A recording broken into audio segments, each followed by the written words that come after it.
Now this next part of the video may seem convoluted, and as this timeline is immediately erased in episode 4, it may seem pointless to talk about, but I ask you hear me out as I promise it has a point. When Max stops William from dying, she causes a massive change to the timeline. So far Max's powers haven't had an effect to this extent. Yes, you can argue saving Chloe's life had the biggest effect on the timeline, as their relationship is one of, if not the driving force of the entire game. But what Max did in episode 3 was different. Instead of seconds, she went back years, and not only changed William and Chloe's fate, but her own.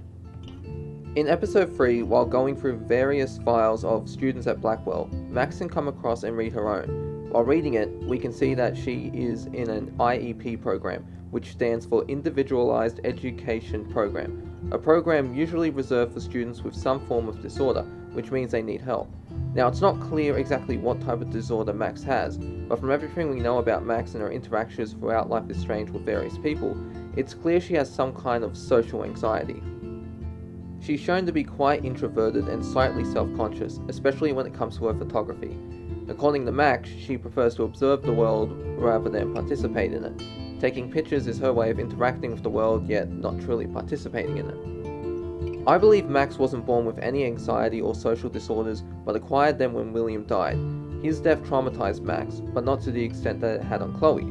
Rather than lashing out at everyone and everything, Max receded into a shell-like state, sealing herself off from the world as a coping mechanism. This would explain how and why alternate Max is so different from her.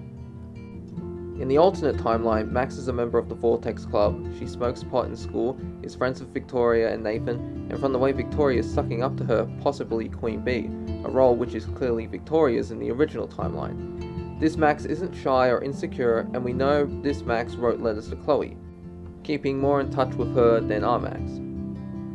Despite their differences, there is one thing the two have in common, and that is not contacting Chloe when they return to Arcadia Bay. Now why is that? When Max and Chloe reunite, Max's excuse is that she wanted to fit in at Blackwell for a bit, before seeing Chloe, but I believe she was ashamed of herself for never contacting Chloe in 5 years, and purposely put it off to avoid the shame and embarrassment a reunion would bring. While I understand her reasoning, I still think it was a shitty thing for her to do. But what about alternate Max? Honestly, from what little we know of her, it's hard to get inside her head as there's very little text and journal entries to give us an in-depth look into her character. But my honest opinion is that she's a selfish bitch. Just listen to her last journal entry where it mentions Chloe. Hey, dear diary, remember me? Busy Max, busy, can't write now, must shoot, must live, must be friend. Should rekindle with Chloe too, but must Vortex first. Party time! For alternate Max, partying is more of a priority than seeing Chloe. They do interact, but the date of the text is the 8th of the 11th, so almost a month of no contact. And she does know about Chloe's condition. William gets in touch with her by sending her a text from Chloe's phone, and Max responds. This is how she gets into a brief conversation with Chloe, then texts her she'll see her soon, but as I mentioned before, she spends almost a month not contacting her. She even has an attitude towards her mother, Vanessa. In the text she shares, she has an attitude when asked about a few expenses she's making on her credit card. The card being Vanessa's, of course. Alternate Max explains that she's using it to buy film for her Polaroid camera, but I think it's possible she's been using it for weed and alcohol as well, though there's no journal entry or text proving this, so it's all speculation. It's quite disappointing that there are only 3 journal entries of alternate Max. I think it would have been amazing if Don't Know It had redone the entire journal and showed us what this Max was like, and how William being alive changed her personality, and how she ended up friends with Victoria and Nathan. Now, I may be seeing things that aren't there, but this text message between Nathan and Alt Max is why I'm talking about her and this timeline. On October 2nd, Nathan texts Max asking her if she's around, to which she replies, and I quote, "In the darkroom, developing shots for the contest." Darkrooms are commonly used to process photography film, create prints, and perform other photo-related tasks. As Max's camera is a Polaroid camera, she has no need for a darkroom as her photos are printed out instantaneously. So why use a darkroom, and what one could she be using?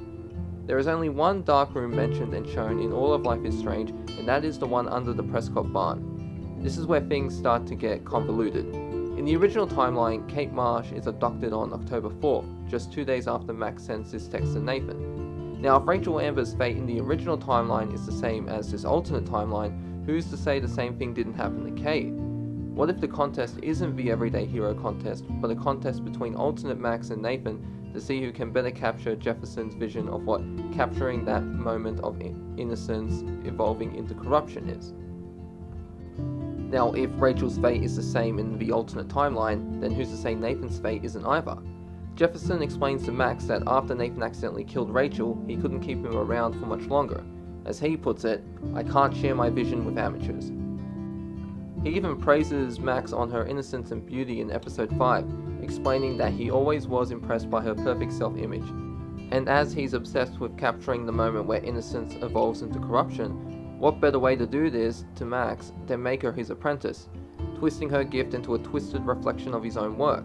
She would be the living embodiment of his life's work, and like Rachel Amber, perhaps alternate Max falls head over heels for Jefferson. If you read the journal entries of our Max, there are several instances where it seems she has a crush on him. To study photography under Mark Jefferson, sigh, insert hearts and flowers. At least one great thing did happen today, Mr. Jeffrenson's photography class, sigh. I think he's a genius, oh my god I want to marry him, just joking. Now canonically, Max is gay, but it's stuff like this that makes me think she's bisexual.